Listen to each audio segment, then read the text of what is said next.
Khusus buat para emak-emak, para mbak-mbak, sister-sister, apalagi ya, tante-tante, bule-bule yang pingin mencoba membuat channel masak di YouTube.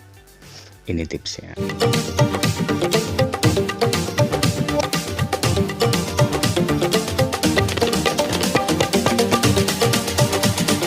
Assalamualaikum warahmatullahi wabarakatuh. Halo YouTuber, kembali lagi bersama saya Bang Ian. Gimana kabar kalian? Semoga sehat-sehat selalu. Buat yang lagi sakit, buat yang lagi kurang enak badan, saya doain cepat sembuh ya. Oke, jadi kali ini saya ingin membagikan sedikit tips untuk para female, female betina dong, para ibu-ibu, para tante-tante, kakak-kakak, mbak-mbak, sista-sista, adik-adik yang ingin membuat channel masak ya, yang membuat channel masak. Saya punya sedikit tips ini, kurang lebih ada sekitar 7 lah ya. Nah, yang pertama adalah tentukan dulu kalian ingin membuat video itu seminggu berapa kali. Misalnya seminggu 2 kali atau seminggu sekali, nggak apa-apa. Yang mungkin hanya punya waktu senggangnya dalam seminggu itu 1 hari, nggak apa-apa. Kalau bisa seminggu 2 hari 2 kali ya nggak apa-apa, itu lebih bagus. Jadi nanti video kalian akan lebih banyak. Tips yang kedua adalah gunakan alat seadanya dulu aja, yang kita punya maksudnya. Jadi mulai dari alat perekaman video, perekaman suara, dan juga alat-alat untuk memasaknya. Misalnya dari kayak kalau bahasa Jawanya itu sutil. Apa sih yang buat goreng itu loh? Saya lupa jadinya. Itu wajan, talanan dan sebagainya, itu gunakan aja yang kita punya dulu aja. Jadi kalau misalnya nanti sudah mulai ada pemasukan, bolehlah kita upgrade peralatannya supaya lebih cantik gitu. Tips yang ketiga adalah pastikan pencahayaannya waktu pengambilan video itu pas. Pencahayaan nggak harus dari lampu ya. Misalnya buat tante-tante, ibu-ibu, mbak-mbak yang punya dapur yang dekat jendela dan itu ada cahaya masuk, itu bisa digunakan. Jadi itu lebih natural light ya. Ataupun kalau kalian yang mungkin dapurnya itu menggunakan penerangan atau jauh dari sumber cahaya atau matahari, pastikan video itu jadi terlihat terang. Nggak harus yang terang banget juga enggak, maksudnya lebih enak dilihat gitu. Nah, soal peralatan Bang, kalau beli lampu kan mahal, gunakan aja yang seadanya dulu aja. Misalnya kita pakai lampu LED atau lampu kotak yang ada baterainya, atau pakai lampu meja belajar juga bisa, yang ada duduk ini itu juga bisa.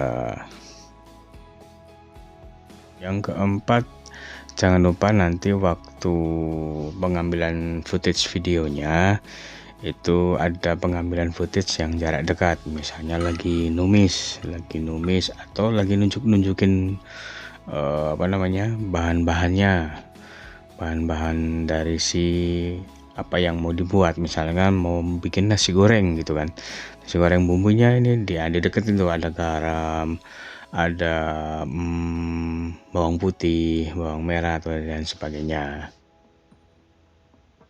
Tips selanjutnya, saya saranin kalian membuat menu atau membuat video masak atau masakannya itu yang sudah pernah dibuat. Jadi dalam nanti pengambilan videonya atau proses pengambilan videonya, kalian tidak terbata-bata atau tidak bahasanya tersendat-sendat gitu, bingung nih harus gimana gitu. Misalnya aja bikin roti bolu gitu ya, atau kue bolu, kalian udah biasa bikin nih, gak apa-apa bikin lagi terus kalian videokan seperti itu. Jadi lebih natural gitu, lebih karena udah terbiasa gitu kan. Dan pastikan bumbu-bumbu atau bahan-bahan yang dipakai itu benar-benar semuanya dipakai dan itu memang dibutuhkan. karena kadang ya saya tidak menilai generalisasi, kadang ada satu dua itu yang lah itu buat apa dipakai, nggak pakai pun nggak apa-apa, ada yang seperti itu. Kadang-kadang emak-emak itu komen kayak gitu. Oke. Nah, tips selanjutnya untuk perihal voice ya atau suara di video itu bisa dilakukan secara terpisah. Terpisah maksudnya berarti harus ada dua. Misalnya nih ibu-ibu, tante-tante, mbak-mbak pakai smartphone. Jadi pakai dua smartphone, satu buat ngerekam suara, satu buat ngerekam video, atau jadi satu juga bisa. Jadi waktu misalnya kita akan bukan gini deh, masukkan bawang secukupnya, garam secukupnya, pengambilannya jauh dari alat perekaman dan kita nggak pakai mic, nggak pakai mic eksternal, otomatis kita ngomongnya agak keras. Tapi kalau kamera atau smartphone-nya dekat, kita ngomong juga secukupnya juga udah pasti masuk suaranya. Jadi itu nanti opsional, mau jadi satu dengan videonya atau perekaman suaranya terpisah, atau nanti bisa terakhir tuh setelah waktu editing bisa dikasih apa ya, kayak dubbing gitu. Misalnya kita ambil footage-nya ada, terus kita masukkan 3 siung bawang putih, nah, kayak gitu-gitu. Jadi itu opsional, itu pilihan. Dan yang paling penting adalah tips selanjutnya, berikan keterangan dari bahan-bahan. Mungkin ada beberapa bahan yang kalian nanti pakai itu untuk beberapa orang mungkin ini ya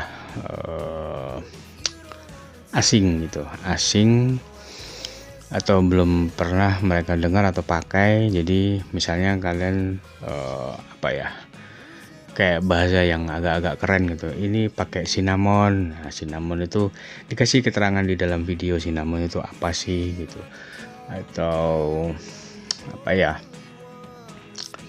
yang bahan-bahan untuk spaghetti itu ya, pokoknya salah satunya yang rumit-rumit, atau mungkin orang kan gini ya, penonton video kita tuh bakalannya dari segmen yang belum tahu sama sekali tentang bahan-bahan ataupun cara masak, sampai yang udah expert atau yang udah nih yang nonton ini sudah ahli nih, mungkin dia komen atau saran, Kak, Mbak, Bu, Tante, ini bahannya bisa diganti ini.